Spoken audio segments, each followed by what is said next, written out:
Hey guys, it's Deanna from Far From Homesteading. I just want to share some of the things that we're doing to help get ready for this record inflation that seems never ending. Some of the things that I'm going to talk about are things that you've heard so many times before, and it's going to sound kind of like a broken record. You've heard them, you know they're the things you're supposed to be doing, maybe they're not the things you want to be doing, and some of the other things are going to be really hard things, tough things that maybe you haven't thought of, maybe you didn't want to think of, and we're going to talk about some of those today. So stick around because it is going to get intense. All right, the first thing I want to talk about today is and this is the thing that you guys heard a million times before, and that is to cut out the luxuries. That means that if you get one of them coffees on your way to work, or you're used to eating out often, maybe those are some habits that need to change. You can save the money that you're putting towards the coffee or the eating out, and you can start eating at home or cooking at home and then taking food with you on the go. It is going to save you a ton of money. Not only that, but canceling some subscriptions. Like if you have Netflix and have not watched anything on Netflix, why are you paying for it? There are probably several subscriptions that you are signed up for that you're paying for that you're probably not using. And if you cancel those today, you are going to be saving money as soon as tomorrow. Another thing is if you have an extra car or maybe something that you don't use, say for instance you had an extra vehicle. You can make quite a bit of money selling a used vehicle right now because they are in demand. Just anything that you can get rid of that you're not really using, not only frees up energy, gives you more space, but saves money in the long run. So that's always good. Another thing that you can do is start stockpiling food. Not fast though. You want to do it slowly. You don't want to go out and buy it all at once. That's just overwhelming and unproductive. Because you don't want to get resentful towards stockpiling. But if you start stockpiling slowly now, you're going to end up saving a ton of money because the groceries are getting so expensive. What you buy now is going to cost a lot less than it will in 2 months. So if you can start buying just a little bit extra every time you go to the grocery store now, which I know sounds ridiculous because most people are struggling to buy the things that they're buying now. And that might be just coming down to getting rid of some of those convenience items on that grocery list and starting making those items from scratch. That is going to end up saving you a ton of money as far as in the kitchen and preparing meals. Another really great thing that you can do to become more sustainable is to grow your own food. Grow a garden, even if it's just a 4x8 garden bed or a few vegetables in containers on your patio. Do something. Any amount is going to help propel you towards a sense of sustainability. If you've never gardened before and you just grow a couple containers of tomatoes or peppers, when you harvest that, you are going to be harvesting more than the fruit off that plant. You're going to be harvesting the knowledge, the skills, and the confidence that you can sustain your family if you needed to plant your own food. Gaining those skills is really, really important. And that includes meat. Meat is one of the things that is going to be harder to come by, and especially good quality. I can't find good quality meat at the store anymore. So you can either raise your own meat out or find a farmer and purchase your meat off of them. There are a lot of places probably really close to you where you can get really good quality, ethically sourced meat. So keep that in mind if you are not ready to butcher your own. But if you are, I would make the suggestion of either meat chickens or rabbits. Both are going to be small. You can grow both of those in towns or suburbs. They don't take up a lot of room and they're fairly easy to raise.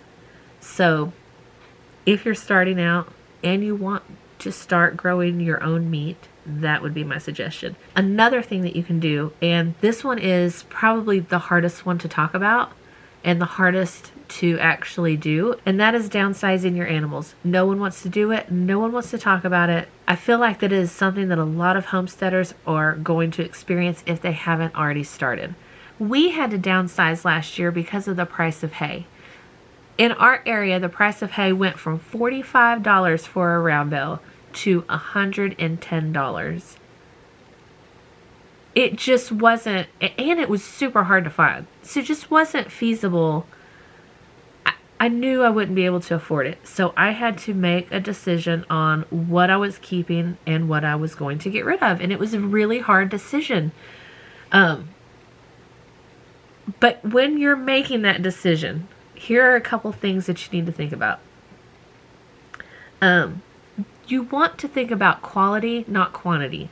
Now, I know that you might love every single animal on your farm like your kid. But if you can't afford to feed them, then you're not doing right by them. So if it comes down to it and you have to downsize your herd, then do it. It's what's best for them. They can go live in a place where people can afford them to keep them as pets, and maybe you can't. It's just it's a harsh reality, and it's sad. If I'm going to make a decision on what's got to stay and what's got to go, I'm going to keep the animal that is more beneficial to me. The animal that drives our family towards being more sustainable. Now, if I was going to choose in between a chicken and a goat, as much as I love my goats, they're my pets.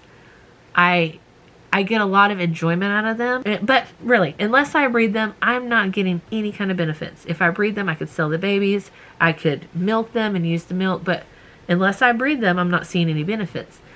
Problem is that when the cost of hay increases so much, people don't really want to buy baby goats because they're just going to have to feed them. So right now, breeding my goats was not, it just didn't make any sense to me because the cost of feed is so high here that people aren't wanting to take on any extras. So my goats are not benefiting us in any way other than as pets and emotional companions, because my goats are my girls. I just love talking to them and I hang out with them every day. But my chickens, on the other hand, they lay eggs, and when they stop laying eggs, they will taste wonderful in a patch of chicken dumplings that my family will thoroughly enjoy. You want to keep the animals that are going to propel you towards sustainability. And you're going to have to get rid of the others if you can't afford it. So just keep that in mind. You may have to downsize.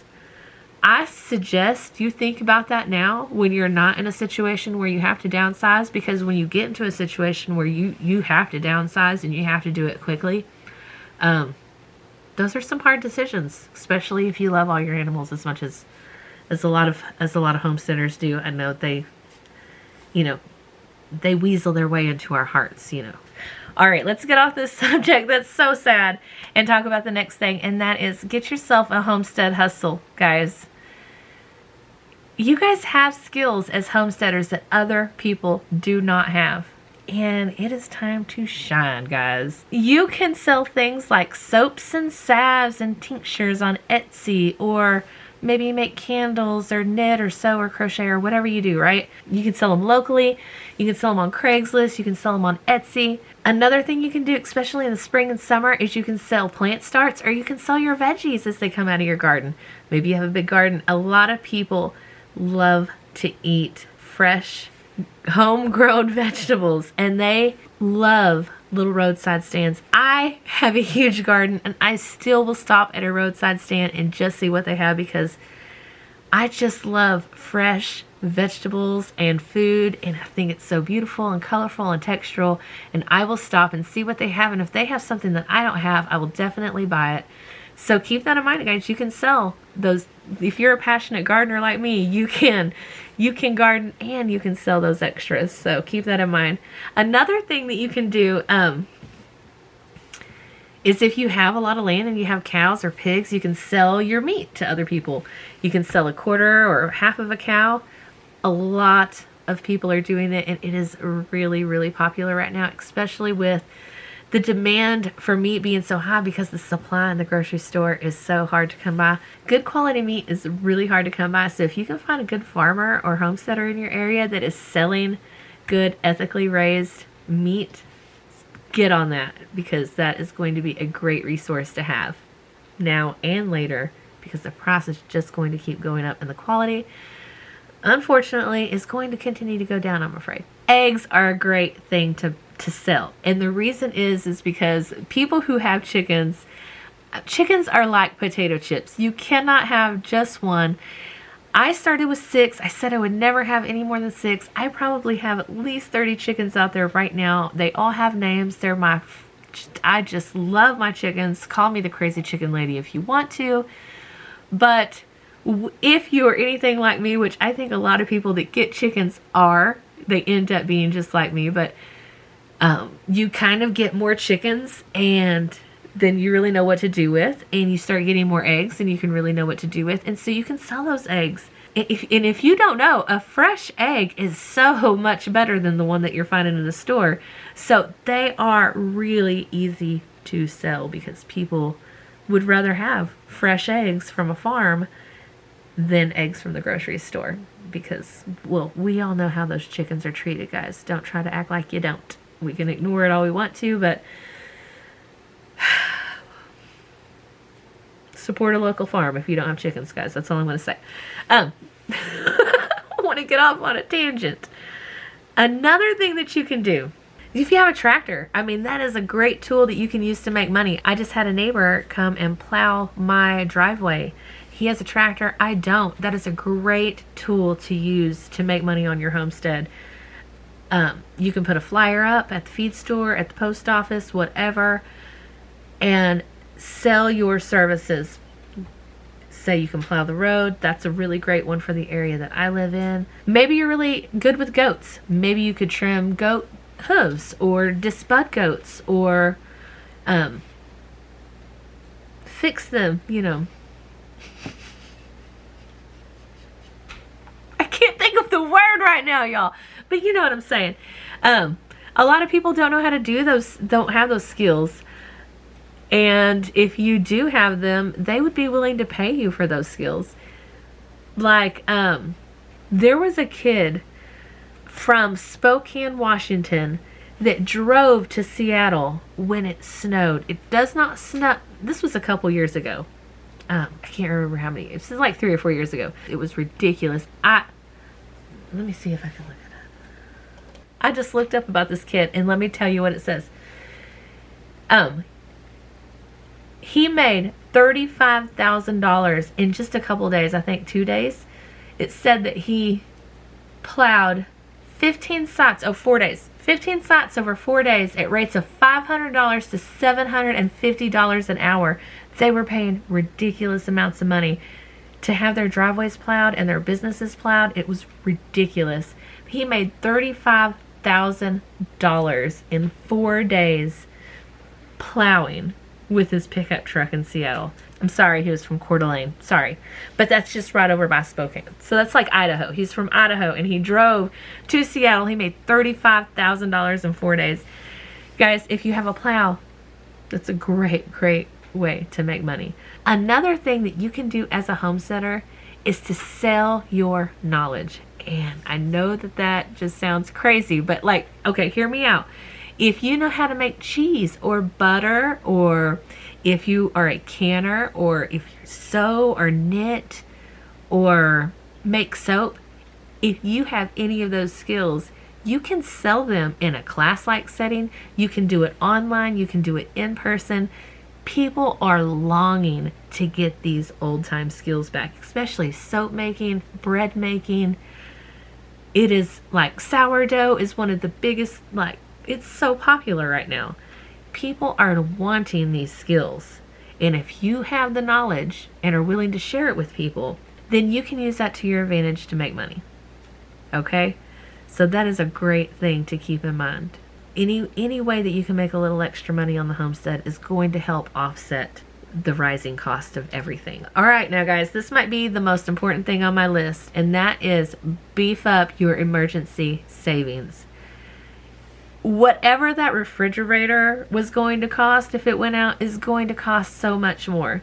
So if you have your $1,000 of Dave Ramsey money set aside, if you're one of those good Dave Ramsey savers, it's pretty hard, guys, I know. But if you have that money set aside, you might want to think about doubling that, because inflation isn't going anywhere. Everything's going to continue to rise. You need to start saving for that emergency now. If the car breaks down, oh my goodness. Have you looked at the price of cars? If your car breaks and you cannot fix it, the cost to replace that car is astronomical. So you are going to really want to increase your emergency saving. That is going to be the thing that makes or breaks a family in a true emergency. Like, if the car breaks, I mean, a used car is like so much money. At least where I live. I don't know about where you live, but where I live, a car is so much money. If you don't replace that, you're not going to work. I mean, it could devastate a family. It could leave a family homeless. So keep that in mind, guys. You want to beef up your emergency savings substantially, because, I mean, honestly, a washer and dryer isn't going to cost a ton more money than it does, you know, but a car, that could be that, or a medical bill. Holy cow, guys. That can really be the thing that changes your entire world. So keep that in mind. I'm not trying to scare you guys by any means. I just want to give you the knowledge and just kind of get you thinking about these things, because even just stirring around those thoughts in your head, you can come up with ways in your own household, however your dynamic is, to save money and to get ready for inflation. But this just gets those wheels rolling. It kind of gets you started. That's what I'm here for. I'm just trying to start a conversation, start a way of thinking, get you thinking about getting prepared for whatever happens. Anyways, I hope you guys like this. I hope you found it useful at all. Till next time, guys. Bye.